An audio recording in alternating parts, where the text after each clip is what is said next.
Philadelphia. Sam is a former slave, so your first question is, how's he working in the library?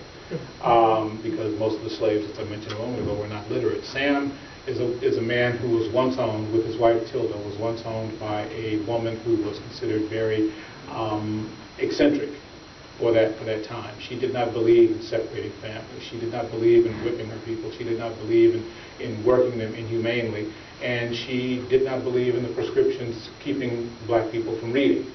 So as a result, Sam is a man who is not only literate, but who takes refuge in his literacy, who takes refuge in words. Sam is the type of man who, if you have offended him by treating him as less than what he knows he is, will pull out 2 or 3 words that you've never heard before in your life to show you in a not so subtle way who is the one who has the intelligence and who needs to go back to the books. And so we meet Sam on the night that the Civil War ends. And Sam is, he's in his rooming house in Philadelphia, and he hears the celebration, the fireworks, and people dancing in the streets, and the bonfires for the end of the war. And he is seized with a compulsion to go find his wife. Now, he has not seen her. He's not seen Tilda in 15 years, since they were both slaves in that plantation that I told you about. And there are many good reasons not to go down, walking from Philadelphia to Mississippi, a little town in Mississippi on the river. There are many good reasons not to do this, okay, particularly that week. First of all, there's the fact that you are walking into the South the week after the Civil War.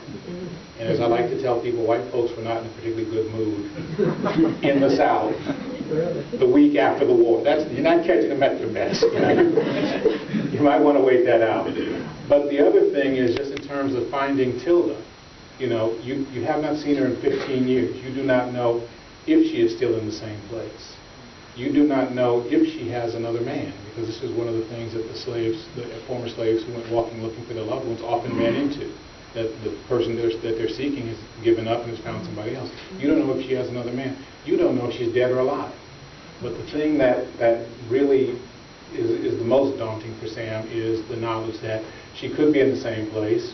She could not have another man. She could be free to take him. She could still be alive and well and still not want him, because she holds him responsible for the death of their only child, their son Luke.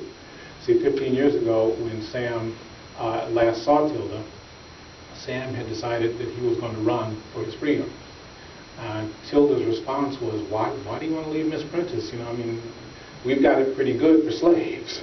The woman, she lets us read, she doesn't work us like they do on other plantations. And Sam's response is, Sam reads her some high-flown quote from a French author, because as I told you, that's how Sam rolls.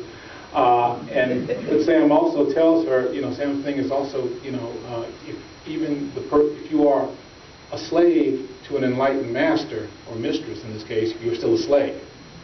So I'm determined to be free. So that's the first thing that drives the wedge between the two of them. But the thing that seals this is that they have their son, Luke, who's 14 years old. And Luke says, Papa, I want to go too. I want to be free. And Sam gives the boy permission over his wife's objection.